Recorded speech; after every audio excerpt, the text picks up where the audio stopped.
John.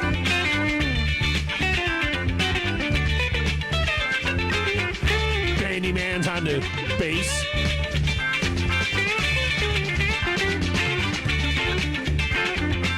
Captain Cool just crushing it down that axe.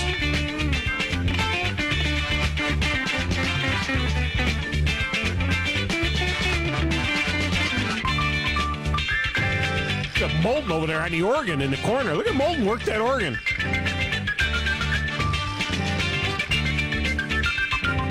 Well, not David Molden, Steve Molden.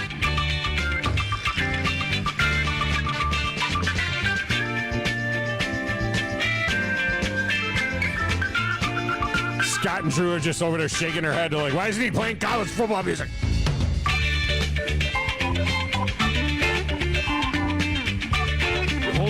The only place you'll ever hear this is right here on a Football Friday.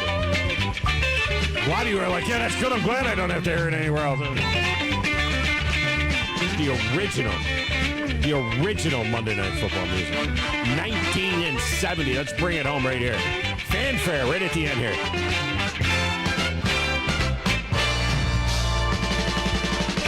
I feel like I need a cigarette after that. And I don't even smoke. Good afternoon. Welcome to Football Friday in the Doghouse. I am Thom Abraham, your host for the next 2 hours. And the numerically challenged conferences continue to have issues. Landing on a number that actually makes sense. Remember, we already had accepted that the Big Ten is a noun, not an adjective. It's a noun.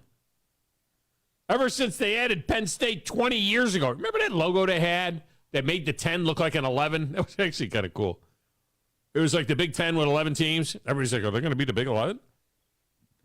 I remember it 1993. Are they going to be the Big 11? No, we're still the Big 10. We just have 11 teams. Well, next year they'll have 16 teams. They've just given up on the whole number thing in their logo. They got this goofy-looking logo that says just big, and the I and the G kind of look like the number 10, except for they really don't. Huh? So the Pac-12, which used to be the Pac-8, and then the Pac-10, and then the Pac-12, is now the Pac-9 until they figure out who is all left after they get their TV deal done. I don't know. Where's it going to be? CW? Hey, where's the Pac-12 games going to be? Streaming on YouTube or something? I don't know. They're doing a deal right now with WZZN TV to carry Pac-12 games to our tens of viewers. I don't know where they're going to be. In the meantime, the Big 12, which used to be the Big 8 and hasn't had 12 teams since Missouri and Texas A&M came to the SEC, they held, at 10 they were the Big 12 with 10 teams, while the Big 10 had 14 teams. So this year, the Big 12, they skipped over 12, and they went right to 14 teams this year. Now, next year, they'll have 13 teams with Colorado coming in. Who knows? They might get to 16 at some time as well. I got a suggested name for them, the Southwestern Conference. Although that might not be very good because they're pulling in teams that aren't really South, even though they do have some Western. The Midwestern Conference? I don't know. Now, what are they getting with Colorado? I mean, really, honestly, what are they getting? This is the first Power 5 conference team they've been able to get to come to their conference. They've added all these group of 5 teams, Houston, Cincinnati, Independent and BYU, UCF, which, of course, has a national championship, kind of. So they've added those kind of teams, but now they get a P5 team. But what kind of P5 team do they get? Well, they get the worst P5 team into P5s for the most part, right? I mean, this is basically the worst team out there. And if the Pac-12 were to replace Colorado with San Diego State on the field and on the court, remember San Diego State was in the national championship or in the Final Four there a couple of years ago? They would actually be better off on the field and on the court right now based on what Colorado has been for the last several years. Now, they do have some history. They've won a national championship. They were very good in the in the Big 12, 8, whatever it was. I mean, some of you are like, what do you mean they're going to the Big 12? Aren't they in the Big 12? It feels like it's only been a minute since they left the Big 12. All you got to do is get Nebraska to come back. Big 8 days. And that rivalry they had with Nebraska. Colorado, Nebraska. Anyway, they're the worst P5 in the country, or near the bottom of the barrel of P5 teams in the country. But you know what they got? They got Deion Sanders. That's the wild card.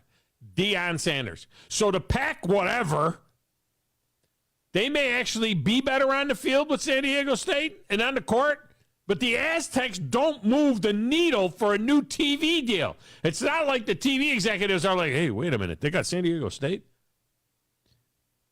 No, they lost Deion. That's what they lost. Deion was the only fascinating needle mover that they have, and now he's leaving with UCLA and USC. So they lose LA, and they lose Neon Deion, Coach Prime. Exactly when the current Pac-12 TV deal ends. And let me tell you something, Coach Prime be lucky to win 3 games this year. I mean, his team is terrible. But by next year they might start. But he's primetime TV.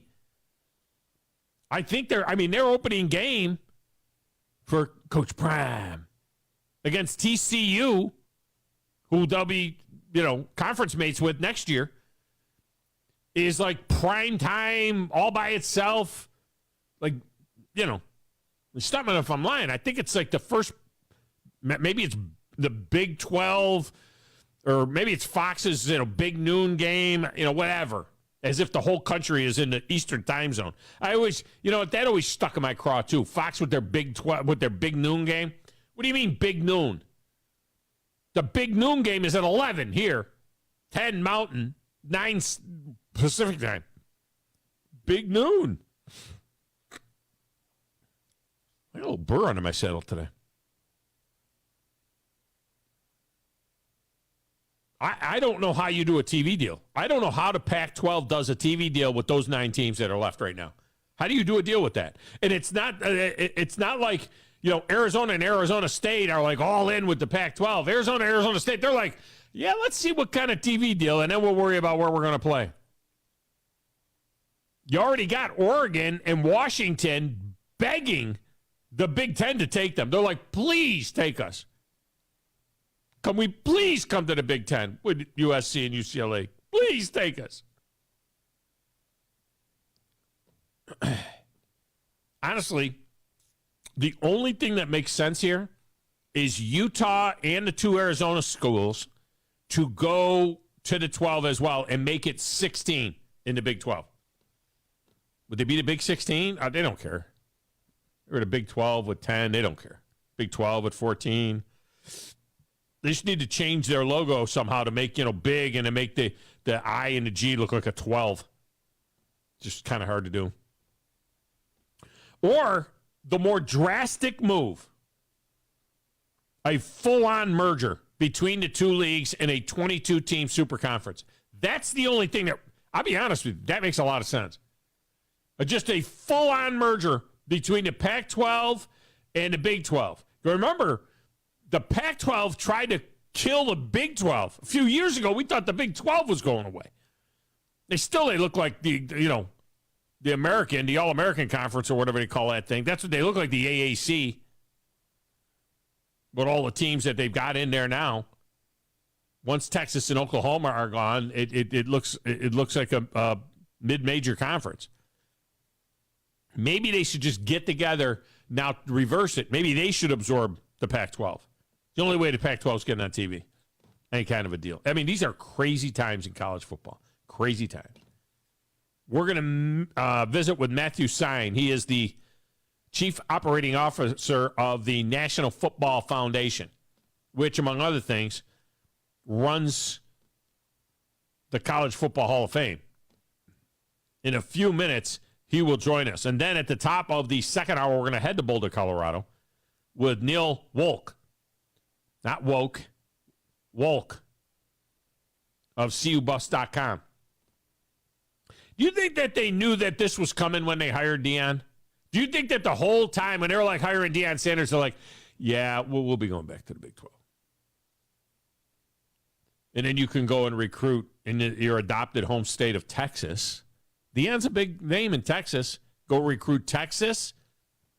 Because all those kids they used to recruit back in the day when they were in the Big 12 out of Texas, when they moved to the Pac-12, they didn't get any kind of traction in California because all those California kids want to play for the teams on the coast. They're going to USC and UCLA and Stanford and Washington and Oregon. And we're going to Colorado was like caught in the middle. They're just caught out there in the middle. Nowhere. Now they're like, we play a bunch of games in Texas. We play Texas Tech. We play TCU. We play Houston. And not to mention he was born and raised in Florida. So Deion Sanders being able to recruit two of the most talent-rich states in the country could be a thing. All right, phone lines are open. 256-576-4977. Get you into the show. You can text the show. 732-9TA show. 732-982-7469. It's a great way to communicate with us. My personal Twitter feed is at Thom Abraham Show. The station's feed is at 97.7 ESPN. You can find us on Facebook at 97.7 ESPN, where you can watch the show there. You can watch it on the YouTube on WZZN TV. Your future home of Pac-12 football. Not.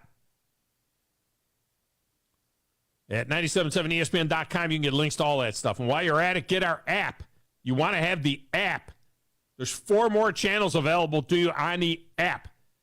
And we're going to have so much football. There will be Friday nights, and we've got 5 football games for you. We have Buckhorn High School on the air in our primary feed. We've got Madison Academy. We have got Sparkman. We have got Randolph.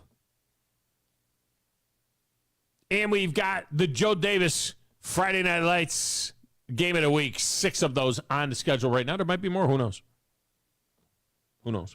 That's just Friday nights. Saturdays, of course, Alabama dominates our over-the-air signal, but we got Army over there.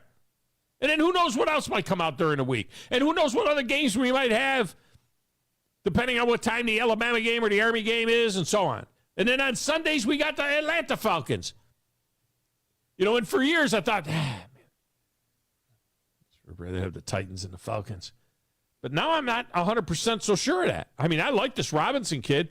I just don't know what the Falcons got at quarterback with the Desmond Ridder. I don't know what they got at quarterback.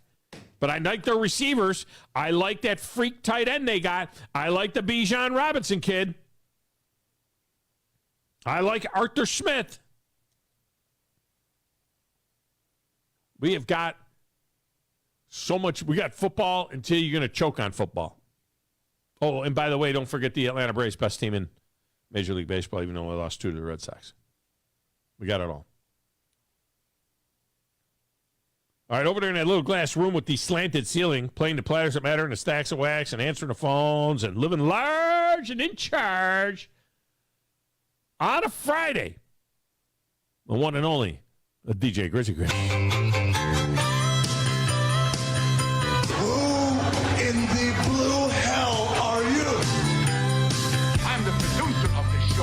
I didn't step up, you're nowhere. I put the thing together on a stick and polish. Brilliant! I've got $100 smoking in my billfold. I know I ought to save it, but it's burning a hole. Right through my pocket and into my skin.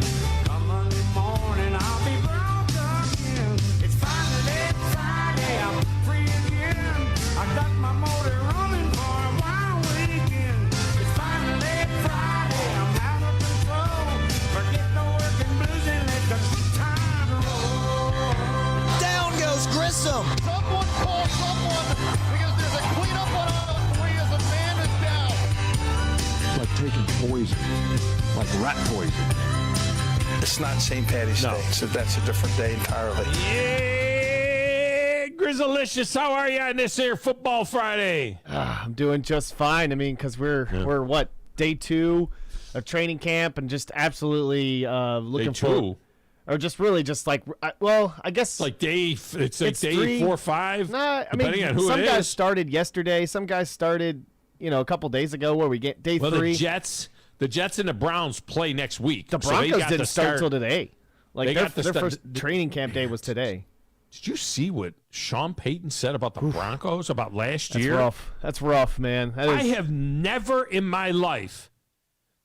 This is what he said about Nathaniel Hackett and his staff about the 2022 Broncos, last year's Broncos. He called it, quote, one of the worst coaching jobs in the history of the NFL, and there were 20 dirty hands around quarterback Russell Wilson's career worst season, where he threw 16 touchdown passes and was sacked 55 times. Peyton said, everything I heard about what they did last season, we're doing the opposite. Wow.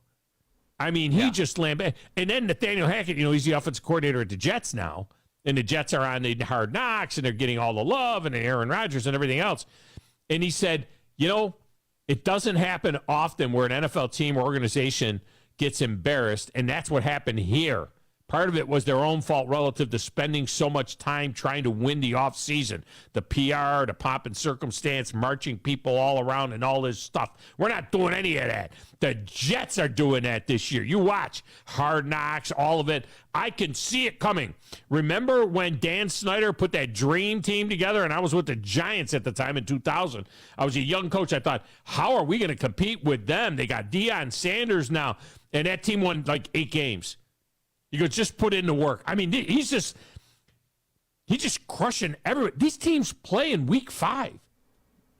Yeah, they play in week 5. And the thing is the way that he just kind of called out the whole reason, like what everybody thought was Russell Wilson's kind of a weird guy, and allowing his entourage to kind of hang out and be involved in team stuff. They shouldn't have done that. They made a big deal. He had his own office. It's too much. Russell Wilson had his own office. You know what? A quarterback having their own room, They can have their own room, office that's fine. to look at film. That's all. If they weren't so bad, they wouldn't have made a big deal about his own office. But you're right. He had his whole entourage that followed him around and was with him all the time. He was carved away from the rest of it. It's crazy. And then Robert Saleh responded to all of this stuff. Yeah, I saw Robert Saleh says, you know what? If you ain't got no haters, you ain't popping. So hate away. So Robert Saleh says is that they're jealous. They're jealous of them. They play week 5. He says, we're in their head. We're doing something right. If you're talking about us, we don't even play until week 5. I'm good with it, but the guys in our locker room, they've earned everything they got coming to them. I'm really excited what's going on. So it's going to be good. That game just got moved to, 4 o'clock featured game Eastern time or something. I would think. Good stuff. Change that to the Sunday night game. Oh, by the way, let's get one thing out of the way here early. So we were having some fun about Jeremy Pruitt, right? Taking that job as a gym teacher at Plainview. And I was joking around about, the head coach has got to, if you got Jeremy Pruitt in your building, don't you ask him? I didn't know that Dale Pruitt was the head coach at Plainview. Apparently, Grizz didn't know. We didn't know. And so down in Rainsville at Plainview High School, I guess Jeremy helped out some there last year, maybe. I don't know. But Dale Pruitt is the head coach, Jeremy's daddy. So now it makes sense. So now it all makes sense. And it all trickled down once after this show. I mean, Paul talked about it, obviously, had no idea half the time. Oh, he didn't know either? Like, he really didn't. No. I mean, he really didn't understand the whole gist of that area and everything like that, of how, he's very much involved, obviously, from that area. Yeah. And then, obviously, you heard today with Dan Matthews, even Dan really didn't know too much about, this area. So, if you're Drew DeArmond, you know. If you're Drew DeArmond, you know. Well, Drew knew. But, Drew knew. He understands that. I wonder what Betty's all been out of shape about. Betty likes hockey pucks. She grabs a hockey puck. I have all these hockey pucks on the second shelf. In the Big Dog studio, I got these hockey pucks that are signed by players, or they're different people from the Predators, or significant pucks. I have a puck from the last Channel Cats game. I got a Havoc puck over there. So I got pucks that mean something. The one puck I got that I don't care about is a Florida Panthers puck, which I got from the Panthers when I was at a Panthers affiliate in Florida. And she's smart enough to know she goes and gets that puck. She goes by all the other pucks, and she gets that puck off the shelf, pulls it down on the floor, and chews on the puck. And now she's pissed off about something. I don't know. All right, let's get a break. When we come back, Matthew Sine will join us from the National Football Foundation next on 97.7 ESPN The Zone.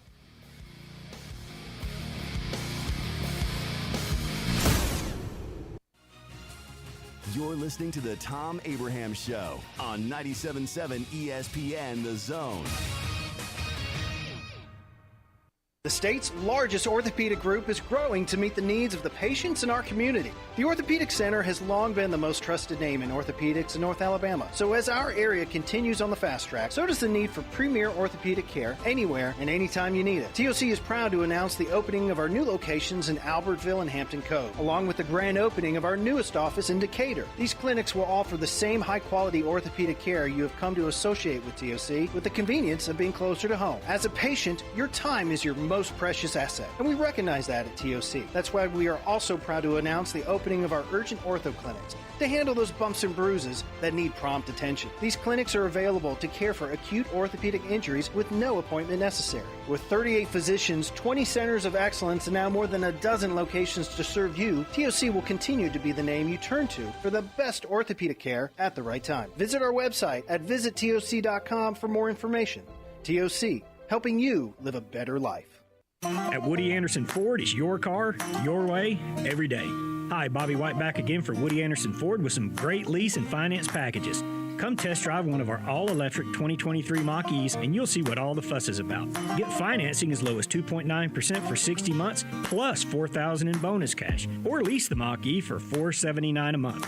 And speaking of leases, how about a 2023 Bronco Sport for $399 or a 23 Edge for $449? These are 36-month leases with $52.71 on Mach-E, $37.09 on Bronco Sport, and $48.79 on Edge due at signing. Zero security deposit, just tax tag title, and your good credit. All offers in July 31st. Call 539-9441 for complete details. At Woody Anderson Ford, we also have F-150 STX with $3,500 in total trade assist. Plus, financing as low as 3.9% for 60 months. And with nearly 30 STXs to choose from, you may find exactly what you're looking for. Come on in today. Woody Anderson Ford. Hope to see you soon. The kitchen is the heart of any home. It's where the family gathers. It's where kids discover old recipes and make them their own. Just starting out or just now getting started on the dream kitchen you've always wanted? I'm Chris Haygood, and from all of us here at Bob Wallace Appliance to the home builders and the homeowners of the Huntsville area, a heartfelt thank you for buying local. We're in Huntsville, Florence, and Coleman, and online at bobwallaceappliance.com. The Braves are absolutely rolling through the National League with some of the biggest wins and epic moments of the year. 2-2 to Matt, and a rocket to right field. This thing is into orbit. That's on the roof of the Chop House. Tonight, the Braves are back in town as they bring the battle with the Brewers back home to Atlanta, kicking off a big weekend with Milwaukee. Braves Radio's on the air at 6:05 Eastern, 5:05 Central on the Braves Radio Network. These days, saving time is important, and saving money is even more so. That's where Eagle Masonry and Insulation comes in. Over the years, Eagle has expanded their services to meet the needs of folks like you in our area. Taking care of your property yourself can be a real headache. Eagle can handle it for you. They offer full landscaping services, irrigation, mowing, bush hog, and can install plants and trees, sod, and even landscape borders. Call Eagle Masonry and Insulation today at 256-755-1556. Eagle saves you time, and Eagle saves you money. Hi, this is Wes Neighbors. I'm here with Sam Fleming with Fleming Roofing and Restoration. Sam, tell the folks about Fleming Roofing and Restoration. Hey, Wes. Our company, Fleming Roofing and Restoration, specializes in commercial and residential roofing and repairs. I'm a fifth-generation Huntsvillian, and our family's been doing construction business in Huntsville area since 1965. Sam, what kind of roofs does Fleming Roofing and Restoration do? Our guys are skilled enough. We can come out and address any kind of leaks or issues you might have on your commercial, on your metal roofing, on your Your shingles, we can do anything, and we can offer you a solution to repair it or we can replace it. Well, you guys also do insurance restoration. Our staff has 10-plus years of experience as insurance adjusters, and we really do know the inside and out of the claims process at Fleming Roofing and Restoration. Check out Fleming Roofing and Restoration online at FlemingHSV.com, or you can call or text them at 256-651-9440. Hey, Wes, we show up. This will turn journalism on its ear. Watch our stream on WZZN TV on Twitch and YouTube. But you are the greatest hero in American history. We are 97.7 ESPN, The Zone.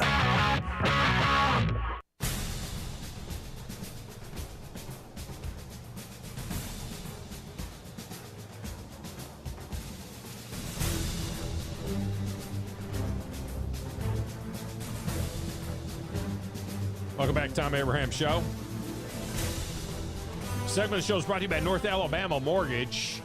Whether you are in Tennessee or Alabama or Florida, North Alabama Mortgage can take care of you.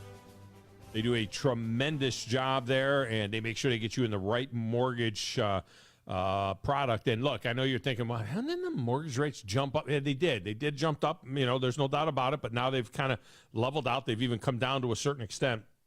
But I'll tell you what they're not as high as. They're not as high as those credit card bills that you got and the interest rates on those things. So what you can do at North Alabama Mortgage, get a home valuation done. You find out that you got a lot of value in your home.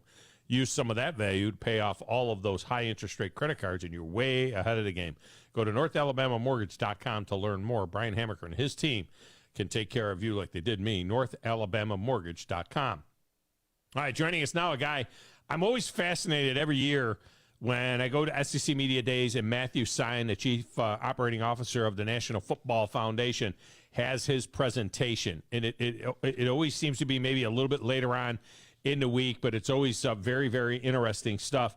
And finally, I went over, I met him, I shook his hand, and I asked him if he would come on the show, and he said that he would, and he joins us now on the Neighbors Wealth Management Hotline. Mr. Sine, welcome to the show. How are you? I'm doing fine. How are you today? I am fantastic. And, I want to start with something. I tore the page. I saw it on the screen when you had your presentation in Nashville, Football by the Numbers. And I stopped what I was doing and I looked up and I was actually kind of floored at some of these numbers here. And there was a page in our booklets that we got from the SEC, and I tore that page out and I now carry it in my little packet of stuff that I have for show prep. And it really speaks to the health of football in America. We've heard so many negative things, and you hear all these naysayers about the game and less kids playing and all of that. And yet you look at these numbers, and it's amazing how many colleges are now adding football and the state of the game and what great shape it is in throughout the country. Yeah, there's no question about that. Football remains a growth sport, and it really drives it drives the greatest time of year, fall, back to school. I mean, think of how they get energized, re-energized from the course of a year, and it always starts with the football season. And it seems like the school calendar revolves around football season as well. But we truly try to do our research and provide data that everybody can use, that is fair, that is accurate. And our job at the foundation is to promote and protect the game. And one of the best ways that we're able to do that is just talk about the good in the game and talk about the growth of the sport. And from 2008 until through last year, you realize 89 colleges and universities added the sport of football. Now, not all of those are FBS, not any of them are Power 5, but that's a lot of young people with opportunities to extend themselves playing football, but also getting an opportunity to get an education. Yeah, there's no doubt about it, and we have seen schools, move up through the ranks and into, from FCS to FBS. We have one not too far from us in Jacksonville State that's doing that now, with Rich Rodriguez as their head coach. UNA, North Alabama, they've moved up from D2 to 1AA or FCS, if you will. And, so that we continue to see that kind of growth. The other thing, another number I thought was fascinating among these numbers was 82% graduation success rate for football subdivision student athletes, while the general population at those same schools graduate at 70%. So you're talking about, 12 or 13% more that football players graduate as opposed to the general population in the school. I think that number would surprise a lot of people, but it shows the commitment of those programs to help the guys, get them the help that they need, and then also the type of people that are in these programs that, they're graduating at a higher rate than the general population. Yeah, there's no question. Despite sometimes what gets talked about and maybe gets reported, there is a commitment to making sure that these student athletes are getting an education, and it proves out every year. And I think for example, one of the things that gets lost in all of the success that Coach Nick Saban has at Alabama is look at the graduation rate of his football program. It's traditionally in the top 10%. And, we always talk about all the people that they're putting in the pros, but, not everybody's going to make the NFL. Not everybody's going to get drafted in the first round. So look at all of the people he's putting into a better place in life, and just having that commitment, to really being well-rounded. But quite frankly, there's no argument that, the more education you have, the more stable your life is going to be, and possibly the more successful you're going to be as an individual. Yeah, no doubt. 15,800 kids playing football, high school football, and that does not include the privates and the parochials, and who knows how many of those are. There's, many of those, over 1 million kids playing. And here's another number that surprised me. 2,584 public high schools sponsor girls tackle football. I had no idea that 2,500 schools had girls tackle football. I mean, that's another growth area. It really is. I mean, it's really taken off, and I think the interest has always been there. I think now there's more. There's probably a focus to, let women and girls have an opportunity to play the sport. And obviously the growth of flag football across the country has been tremendous. And now you're seeing it with tackle football. And look, it just, again, it does go to show that it's nothing against any other sport, but nothing brings a community together, a group of people together like the sport of football. So whether doesn't matter who you are, where you're from, there's a place for you. If you look on our document, you'll notice that sprint football. We have sprint football in the college level. For those of you that's not very well known, probably in the South, but that's full 11-on-11 tackle football for those 185 pounds and below. And we got 17 universities that offer that as a varsity sport. Was it always 185? Because I come from upstate New York, and I remember doing some games on TV, at Cornell and places like that, and they had Colgate and places, and they had sprint football. But I thought it was 175 or even 150 at one point. And it seemed like that weight was lighter back in the days. And it's probably maybe it was. It probably varies a little bit right now. It sits at 185, and again, universities are adding it because you need that. You really need that in the fall. It really brings the campus together, brings the alumni together, and the other thing that's hidden in that sprint football, 3 of those programs have transitioned to Division II or Division III, regular football, so to say. Right. So, again, proving out football is a growth sport. Yeah, no doubt. Matthew Syme with us, COO of the National Football Foundation. I know you're out in California, but just your thoughts, and what does the Football Foundation, if anything, do they weigh in on everything that's going on? It's crazy times right now in college football. All the conference movement, the Pac-12 and the Big 12 don't seem to be able to land on a proper number of teams to call themselves the Pac-12 and the Big 12. I think the Pac-12's got 9 now. The Big 12's going to have 14 this year, 13 next year, maybe 16 someday. I mean, it's just nuts, the movement that's going on right now. And I honestly, I'm very worried for the folks in the Pac-12 or what's left of it as to what, the future is for that conference. As an organization, we do not take a stance on that. That is not our role. That's not what the colleges and universities across the country, ask us to get involved in. We get involved in things like research and data, and certainly promoting the value of an education. But it just seems to be evolving, by the minute. And what you don't want to have happen, and I think Commissioner Sankey has touched on this. We don't want to lose. We don't want to lose football anywhere, and we don't want to lose football on the West Coast. We don't want to dry up, and I'm not saying it will, I'm not saying that'll happen, because it won't. But you have to always be mindful of that, and hopefully all this we can get settled down here for at least a period of time where we can settle in and recalibrate and see and then let the playoffs start, let the playoff take hold, figure out what we do with transfer portal, what's going to be done with NIL. There's a lot going on. So when you toss in realignment, it causes a lot of angst for those who are involved in those two conferences, but also anybody involved in the sport. We need some stability. Yeah, no doubt about it. You guys obviously are very involved with the Hall of Fame, and 22 new members of the Hall of Fame will be inducted this year, December 5th in Las Vegas.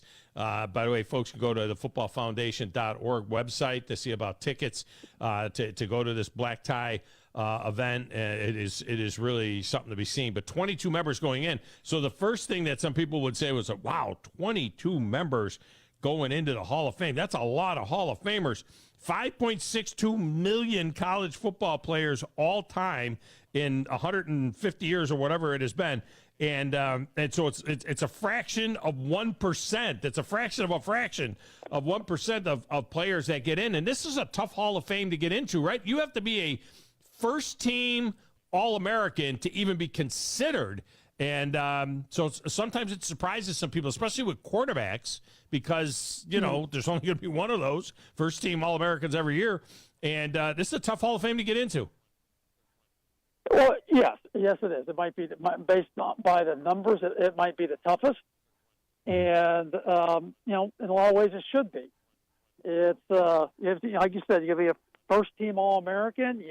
You got to be 10 years clear of your last college game. You cannot be actively playing professional football, and then we ask the schools to nominate you. So I think we have a really good process. Once you're nominated for going up for 50 years. Once you get past 50 years of your last college game, you move to Veterans Committee. We have 8 district screening committees, and from there it gets you to the 82 to 85 that end up on the final national ballot. And so it is. It's a very tough process, and just to make the ballot is really something to be celebrated, because it's not easy. And you take the good with the bad. Obviously the quarterback position. There's a lot of names out there, but each year there's only going to be a couple that are deemed first-team All-Americans, and then there's others that their play as quarterback, for example, they really blossom more when they go to the NFL. So it's a very rewarding process, but it's challenging and difficult as it should be. I mean, you are picking the best of the best of the best. This is a heck of a class, and Tim Tebow is in this class. So, I think that's going to be something that's going to garner a lot of attention. Oh, yeah. And, and some of the other, of course, Eric Berry, another SEC guy going in with this group. Reggie Bush, you see, that's a guy that people would say, Reggie Bush isn't in the College Football Hall of Fame yet, and yet he goes in now. But that 10-year rule, that's a big deal. I mean, 10 years clear of your NFL career. And you see why, some of these guys, why it takes a 10 years clear of your college career, right? And done with your NFL career, or done with your NFL career. So it's 10 years clear of your college career. That's correct. So for some, if they had a longer NFL career, it takes a little bit longer. And you still, then once that happens, you still have to be nominated by your school. So a lot of schools have multiple candidates. They can only nominate 2 a year. Each school can get three on a ballot. And then one of the things that, and we don't shy away from it. We have an unofficial rule of players is that we don't go back to back on schools. Mm-hmm. Because for example, you could easily take someone from almost every SEC school every year and not blink an eye. But is that good for the overall game? And it's better. There's a lot. Everyone's got their All-Americans. Everyone's got great players. So we feel it's best to spread that around a little bit. And I make that point because that's being a first ballot Hall of Famer doesn't really mean that much when it pertains to the College Football Hall of Fame because of the no repeat rule. So it just depends when you get nominated, when you get on the ballot, and so someone might have to wait an extra year. And people say, "Well, here's a first ballot." Well, it doesn't really work that way. And keep in mind, we're dealing with a lot more candidates, a lot more institutions. Then you certainly have to do it at the pro level. And in some ways, the pro level is a little bit easier because you're really basing it. You have like 7 to 8 years a lot of times on these NFL players. Right now here we're looking at a very small amount of time. Yeah, and just talk about the election process and how that all works out in the with the football writers and everything else. Yeah, we want to be fair. We want to be upfront. We want everyone to feel that they have a chance, they have a say. We want to have a very thorough process. And I think we've worked hard to have that process. And the colleges and universities understand it, and they appreciate it, and they respect it. Yeah, no doubt about it. And a Hall of Fame name going in, the greatest name for a linebacker in the history of linebackers, Michael Stonebreaker finally gets into the Hall of Fame from Notre Dame, the linebacker from Notre Dame back in the 80s. And I remember Michael Stonebreaker. I was coaching back then, and Michael Stonebreaker, and I was like, man, that's a guy that was born to be a linebacker right there. He was a great player on their national championship team, and that was that run with Lou Holtz's Notre Dame teams where they finished in the top 5, I believe, 5 years in a row. He was there for all of it, but always thing that that stood out with Michael Stonebreaker when you watched him play. Now he was a great player, but he didn't wear any. He had no gloves. He had no pads on his arms. He had no tape. It was just him. And I always thought that was a great note about him. Yeah, he was. And then Roy Kramer going in as a coach from Central Michigan, and you don't really do contributors so much. Is that right? I mean, because, Roy Kramer goes in as a coach. People in these parts of the world, they think Roy Kramer, they think SEC commissioner, obviously. Some of the Alabama fans not real thrilled about Roy Kramer. But in any event, Roy Kramer going in as a coach. And I think people forget, long before he was the commissioner of the SEC, he was an outstanding coach at Central Michigan. No, he was a great one. Won the Division II national championship there.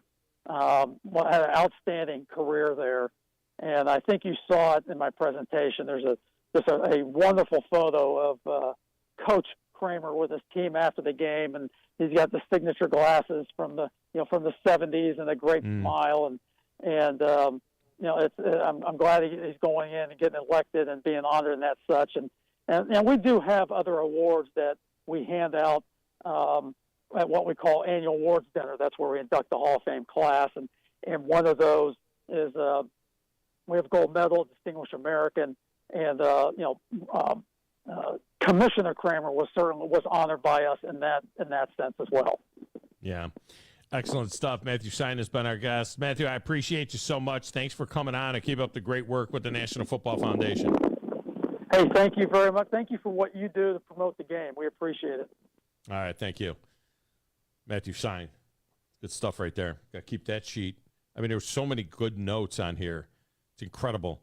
16 colleges and universities adding football this year.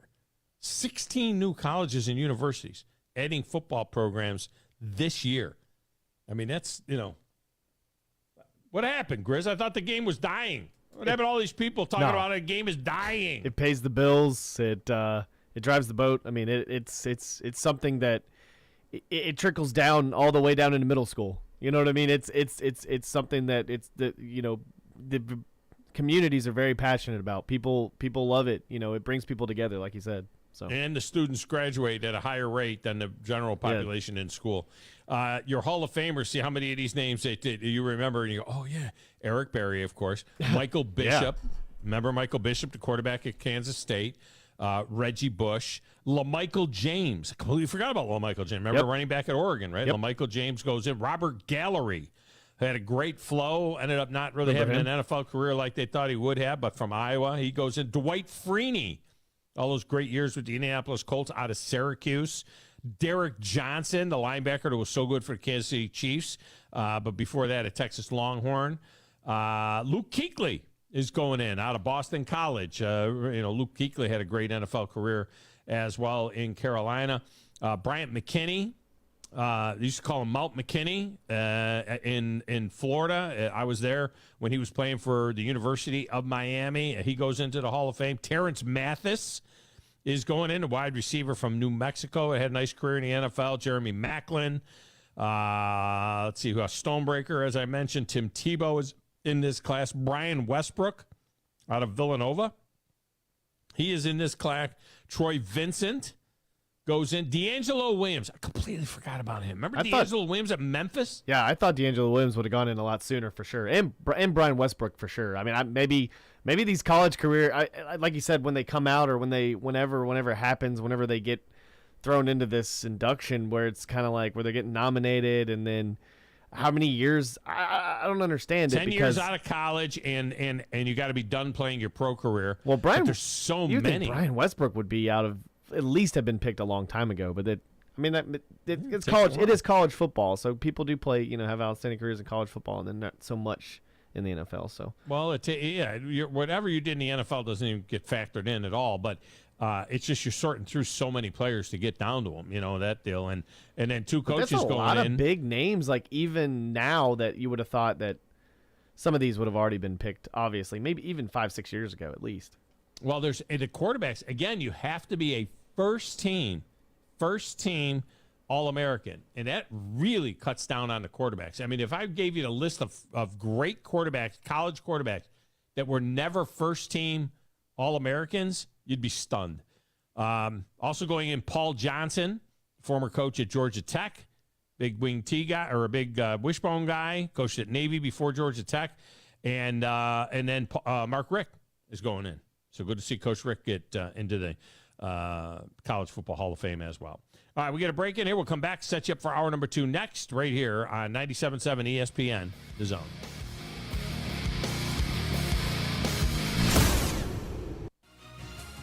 You're listening to the Thom Abraham Show on 97.7 ESPN, The Zone.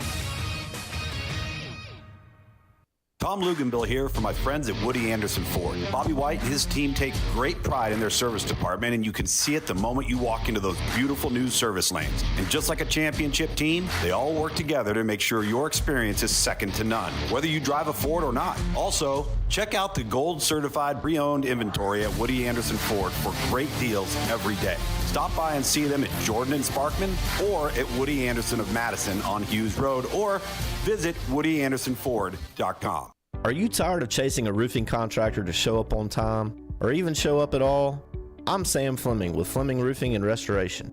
Our motto at Fleming Roofing is we show up. Our goal at Fleming Roofing is to provide the reliable customer service that you deserve, and we have the resources to meet all of your roofing needs: residential, commercial, industrial, replacement, or repairs. We are manufacturer certified for roof coatings, single-ply membranes, and asphalt shingles. Whenever you need a roofing professional you can count on, call Fleming Roofing and Restoration. We are committed to finding the solution that meets your needs. We don't have quotas or heavy-handed sales tactics. Fleming Roofing, we have expert experience. We show up. Free estimates, residential, commercial, industrial, replacement, or repairs. Check us out at FlemingHSV.com. FlemingHSV.com. When you need a quick response, it's Fleming Roofing and Restoration. We show up.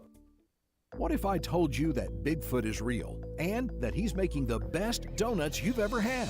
Come see for yourself at Bigfoot's Little Donuts. Come in and order from over 50 flavors, all made hot and delicious. Ranked in the top 100 donut shops in the nation by Yelp. Bigfoot Little Donuts. Order in store or online at BigfootsLittleDonuts.com for pickup or delivery from Grub South or DoorDash. South Parkway, Huntsville, and County Line Road, Madison. Bigfoot's Little Donuts. Thomas from Talent Heating and Air back in studio with us. And Thomas, those temperatures in the summertime starting to rise once again. You want to make sure you're not left out in the heat. You want some cold AC, give Talent Heating and Air a call. That's right. If you give us a call, we can generally get out there the same day. So we pride ourselves on the same day service. And what's that number? 256-503-4490. And if those AC units are giving you the blues and you've already called someone else, never fear, give Talent Heating and Air a call because you guys can still come out. That's right. We do free second opinions on major repairs and quotes. A lot of times we save our customers thousands of dollars and additionally get their units repaired before the other guy could even get started. And that number for Talent Heating and Air is? 256-503-4490. And if you can't give Talent Heating and Air a call, you can find them online at TalentHVAC.com. Schedule all your appointment service calls there. Talent Heating and Air. Give them a call or find them online today. This is Wes Neighbors sitting here with Philip Love of not only Eagle Insulation, now he represents Eagle Companies. Eagle through the years have added several companies to help individuals or builders through their construction renovation process. Eagle is known to represent quality, efficiency, and professionalism. Philip, I know you do insulation, but do you do masonry? We do. Do you do grading, erosion control, and dirt hauled off? We do. Do you do after paint, which includes shower doors, mirrors, shelving blinds, and bath hardware? Yes, we do, Wes. Do you do landscaping and irrigation? Yes, we do. So basically, Eagle can help you all along your process of building your house or doing renovations. So do you do plumbing? We do not, Wes, but we can find somebody to do it. Just give them time. They'll be there. Anyway, call Eagle Insulation at 256-755-1556. Eagle saves you time. Eagle saves you money. Call Eagle today.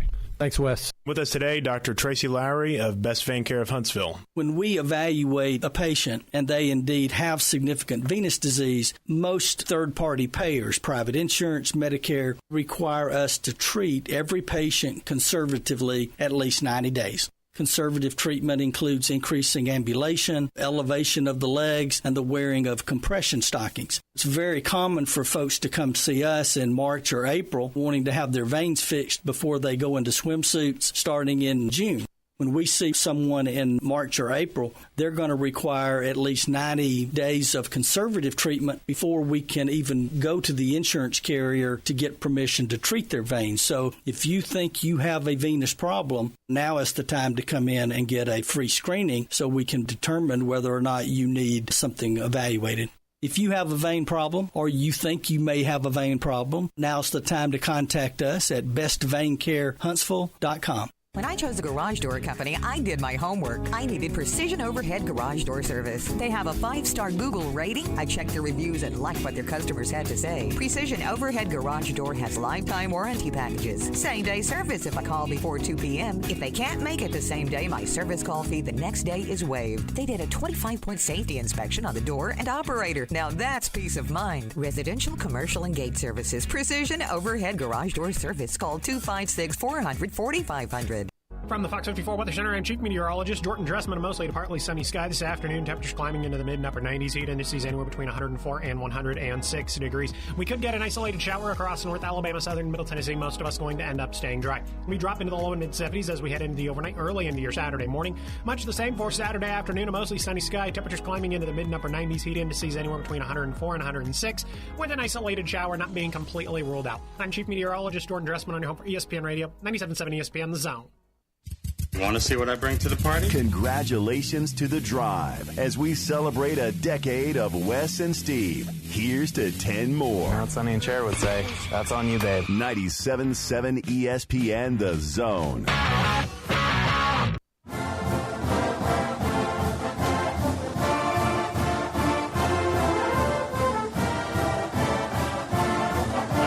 Grumpy in here before we get to the top of the hour.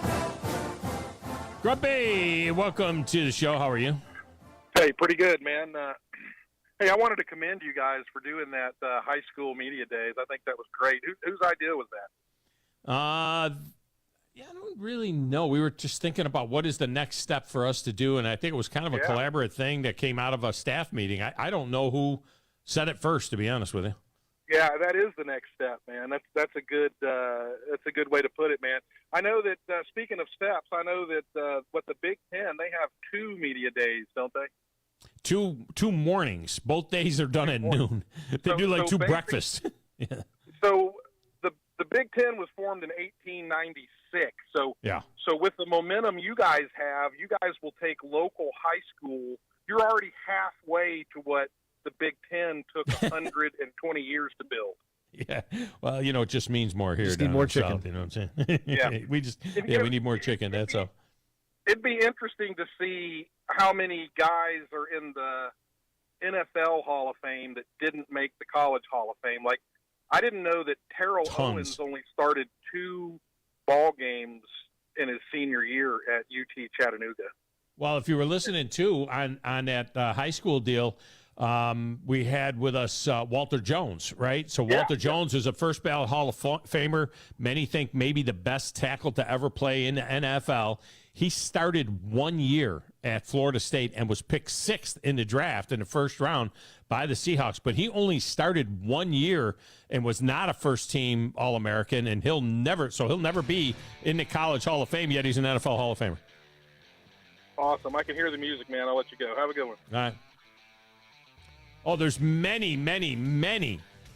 I would dare say that 75 to 80% of the NFL Hall of Famers, not college football Hall of Famers.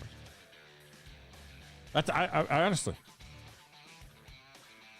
Joe Namath, guys like that. I mean, the list goes on. He was never close to an All-American. You think about all the guys that weren't All-Americans. Eric Dickerson in college. Eric Dickerson. Lynn Dawson. I'm looking at stuff. Anthony Munoz. Oh, Anthony Munoz. Wow, what a stud he was. Bruce Matthews. There's a lot of guys. Yeah, Bruce Matthews wasn't a Hall of Famer in college. Many. All right, coming up next, Neil Wolk of CUBus.com on 97.7 ESPN The Zone. This is Brent Musburger's VSiN Action Update on 97.7 ESPN The Zone. Check out VSiN's catalog of original podcasts, daily and weekly programming to keep you in the know when you're on the go. Only at VSIN.com.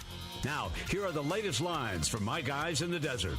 The Atlanta Braves are the favorite to win the World Series at plus 350. They continue to roll along with the best record in Major League Baseball. The Dodgers right behind them, plus 550. Tampa Bay back up to third on the list at plus 600. The Astros, plus 850. They're the defending World Series champs. Baltimore's recent climb to the top of the American League East has them at plus 2,000. The Yankees at plus 2,500. The NL Central leading Brewers, plus 5,000. The 4 longest bets at plus 100,000. The Rockies, A's, Royals, and Nationals.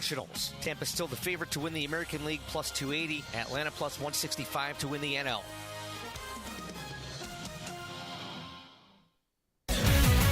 WZZN, Union Grove, Huntsville, Alabama. 97.7 ESPN The Zone. The state's largest orthopedic group is growing to meet the needs of the patients in our community. The Orthopedic Center has long been the most trusted name in orthopedics in North Alabama. So as our area continues on the fast track, so does the need for premier orthopedic care anywhere and anytime you need it. TOC is proud to announce the opening of our new locations in Albertville and Hampton Cove, along with the grand opening of our newest office in Decatur. These clinics will offer the same high-quality orthopedic care you have come to associate with TOC, with the convenience of being closer to home. As a patient, your time is your most precious asset, and we recognize that at TOC. That's why we are also proud to announce the opening of our urgent ortho clinics to handle those bumps and bruises that need prompt attention. These clinics are available to care for acute orthopedic injuries with no appointment necessary. With 38 physicians, 20 centers of excellence, and now more than a dozen locations to serve you, TOC will continue to be the name you turn to for the best orthopedic care at the right time. Visit our website at visittoc.com for more information. TOC, helping you live a better life. Tom Luganbill here for my friends at Woody Anderson Ford. Bobby White and his team take great pride in their service department, and you can see it the moment you walk into those beautiful new service lanes. And just like a championship team, they all work together to make sure your experience is second to none, whether you drive a Ford or not. Also, check out the gold certified pre-owned inventory at Woody Anderson Ford for great deals every day. Stop by and see them at Jordan and Sparkman or at Woody Anderson of Madison on Hughes Road, or visit WoodyAndersonFord.com. From the Fox 54 Weather Center, I'm Chief Meteorologist Jordan Dressman. A mostly to partly sunny sky this afternoon. Temperatures climbing into the mid and upper 90s. Heat indices anywhere between 104 and 106 degrees. We could get an isolated shower across North Alabama, southern Middle Tennessee. Most of us going to end up staying dry. We drop into the low and mid 70s as we head into the overnight, early into your Saturday morning. Much the same for Saturday afternoon. A mostly sunny sky. Temperatures climbing into the mid and upper 90s. Heat indices anywhere between 104 and 106. With an isolated shower not being completely ruled out. I'm Chief Meteorologist Jordan Dressman on your home for ESPN Radio, 97.7 ESPN The Zone. You know, this process is all about talking ball. Listen to Talkin' Ball with Scott Tyson and Drew DeArmond. What did they want privacy for? To just start talking ball. Every weekday morning, wake up with Scott and Drew. It's Talkin' Ball. 97.7 ESPN, The Zone. You need to be more like a dog. Like what you guys are doing. You've got your fingertip on the pulse of your listeners. You guys know what they're talking about. Be a dog. God bless the show. You are the Messiah. We need more dogs. This is the best show on radio. The big dog, Thom Abraham, is here with you. Hey, I see you. I see you, dog. So settle in and get your bark on. That's my dog. Now live. Here he is, the big dog. Let's go, baby! Thom Abraham. How you doing? How you doing? How you doing? How you doing? How you doing? How you doing? How you doing? Look, I don't speak Spanish. I don't know how to say this, so I'm going to choose my words very carefully. I think you're a psycho. Do you know who I am? I mean, that guy sounds like El McPherson farting into Miles Davis' trumpet. I guess I'm on here. Am I on? Can somebody respond? Get off my lawn. I have to drag my Yankee ass out of here.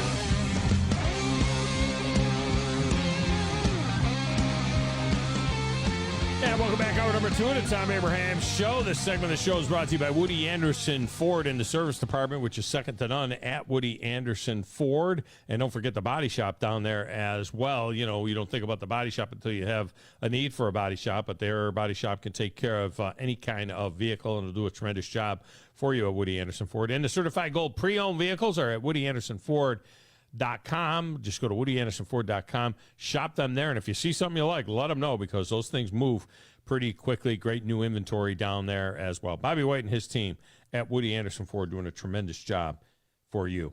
All right, big news yesterday coming out Boulder, Colorado, where the Colorado Buffaloes are moving back to the Big 12. Neil Wolk is joining us from CUBuffs.com, and he is on the Neighbors Wealth Management Hotline. Neil, welcome to the show. How are you? Hey, I'm doing great. When I wake up in the morning and somebody gives me a chance to be on with the big dog, that's a pretty good day. Yeah, you know what? I appreciate you saying that. That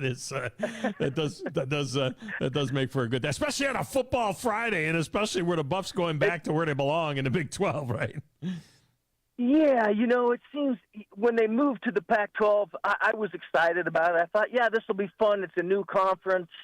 You know, the West Coast, maybe that's a better fit for Boulder, for Colorado. And as time wore on, you know, you began to realize that Colorado, you know, that the Buffaloes cut their teeth against Kansas and Texas and Oklahoma and Iowa State and Missouri and Nebraska. And they needed to be back in that type of area. And so I think this was a good move for the Buffs. I'm looking forward to it. And especially with the Pac-12 losing the L.A. schools and not having a secure situation with their TV deal. And isn't it something that was just a few years ago, it felt like the Pac-12 was going to eat up the Big 12, that maybe, you know, that the assault would be coming from the Pac-12. And now the Pac-12's got 9 teams left, and who knows who might follow Colorado to the Big 12. They got no TV deal after this year. I mean, it just seems to be on life support right now out west. It does, you know, and you don't know where the next domino was going to fall. But I think that was one thing that Colorado took a look at and said, they didn't want to be sticking around and waiting for the dominoes to fall. They wanted to be proactive, and so I think they found a good opportunity with the Big 12. And I mean, Tom, this is just the most unbelievable era of college sports that I can imagine. I've been doing this for 40 years, and if you'd have told me 5 years ago that, Oklahoma and Texas are going to the SEC, and USC and UCLA are going to the Big Ten. Oh, and then there's going to be this thing called name, image, and likeness where you can basically pay kids to come to school. And there's a thing called the transfer portal where you just go wherever you go whenever you want to, and you don't have to sit out. And that's all come about in the last 4 or 5 years. Well, I'll tell you what, then. You and I have been around about the same amount of time. I'll take it to another place. My family moved to Fort Myers, Florida in 1978. My son went to the same high school that Deion Sanders went to, only about 20 years later. Oh, my goodness. And I go back to the days when young Deion Sanders was getting caught fishing in ponds that were being used as they were building the airport in Fort Myers, and he would get in trouble with the police down there for fishing these ponds, and he would go pond hopping as a kid. So so if you add to the mix of all of those things, and they couldn't catch him. No, they couldn't catch him. But you add to the mix all of those things. Oh yeah, by the way, prime time is going to be a head coach in college football. Yeah, sure, that's going to happen. Yeah, of course. Yeah, that's what we're. And he's going to recruit, 5-star kids to a place that went 1-11 last year. I mean, exactly. Colorado was quite possibly. They were one of the worst. They were definitely one of the worst teams in college football a year ago, and I say that with just statistics. He's getting 5-star kids to show an interest. He signed a couple of them. So, yeah, it's a different world. Well, that's the wild card in all of this, isn't it? Neil Wolk with us here from CUBuffs.com. The on the field, one might say, what, if the Pac-12 loses Colorado and gains San Diego State on the field and on the court, that'd probably be a wash. They may even be a little bit better off. But they know Deion Sanders at San Diego State. Deion was the only thing moving the needle for the Pac-12 going forward. Now, this year's going to be a tough year. I believe that to be the case. But going forward, once the L.A. schools were gone, at least you'd have a place where there's Deion, where there's prime time, and where there's going to be interest.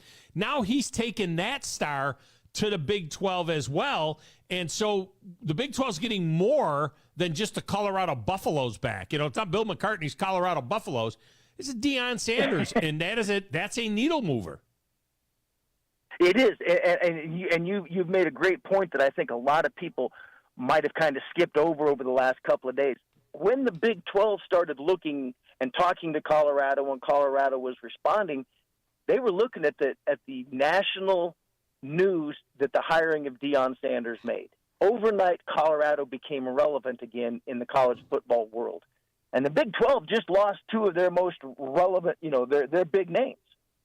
So how are they going to get back into the news? Well, you get a school that just hired, Deion Sanders, you've got a chance to get back in the spotlight. You've got a chance to get, some primetime games. And that's what they've got in Deion Sanders. And that's a great point on your end, that this was more than just Colorado. This was hiring Coach Prime at the same time.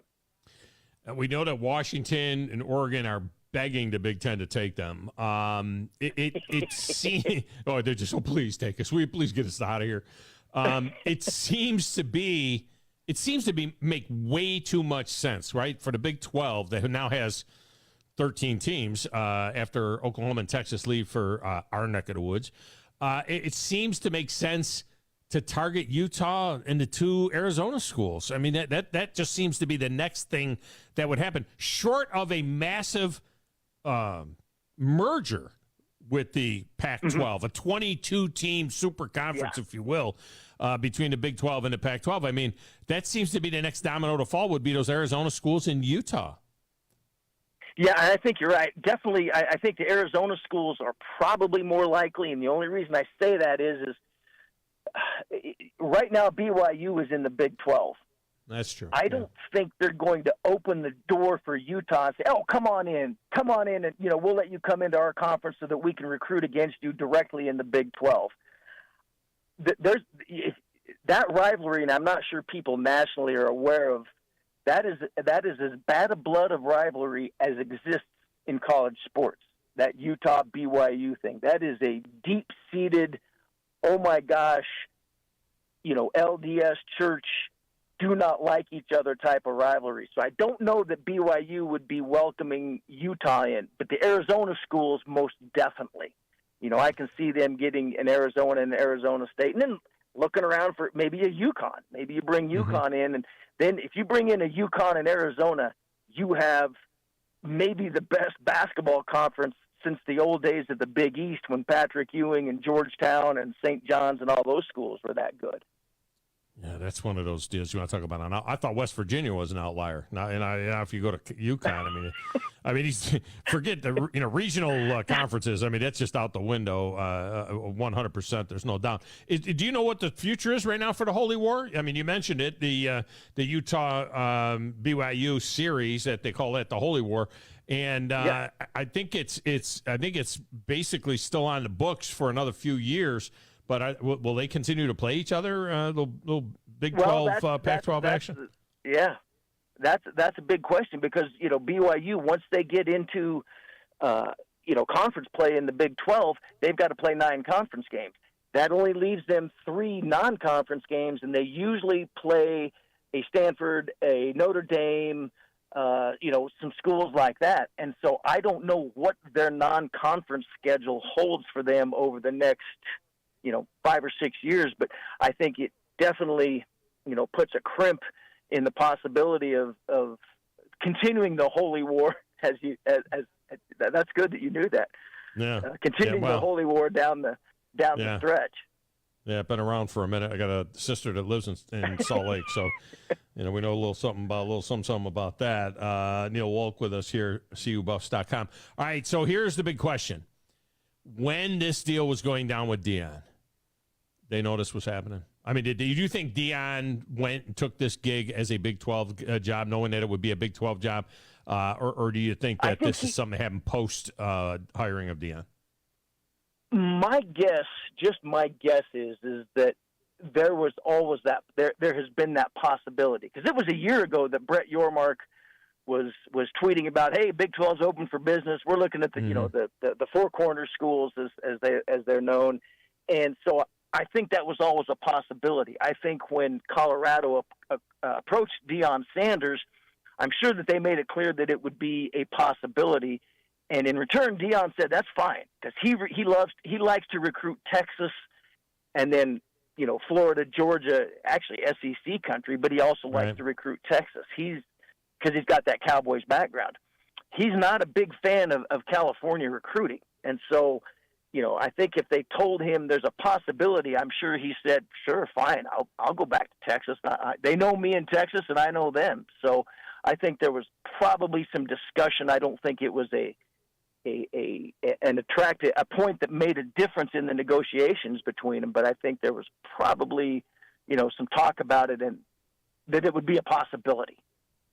So Deion will never go to a Pac-12 media day, and I'm not grassy knoll guy. I'm just saying I'm not a big conspiracy guy. But having said that, this whole timing of the surgery and having to go back in and the foot and everything else, and the fact that he missed Pac-12 media day, you don't think there's anything nefarious going on there, like Deion wasn't going to go there and answer questions about the Big 12 or something like that? Because it's just, now you look at it and you say, of course Deion didn't go there. He just sent his boy over there, and Charles Kelly and Travis Hunter, and let those guys go deal with it. Is this where I can plead the fifth? Yes, you can plead is this where I can take the fifth and say, I don't want to incriminate myself. I've got no comment. You need to interview this guy, right? You need to be able to interview this guy.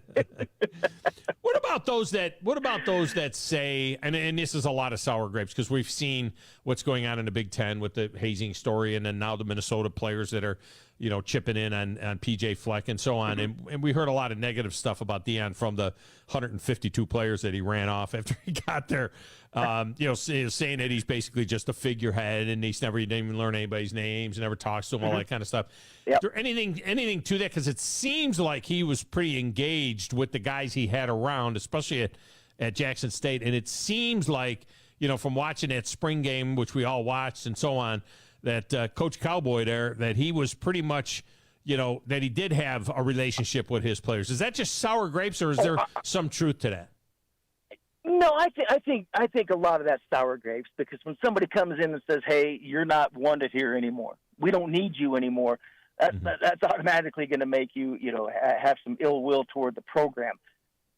Deion is very engaged. It's a different engagement. I mean, he is very engaged with the coaching staff, very engaged with the players.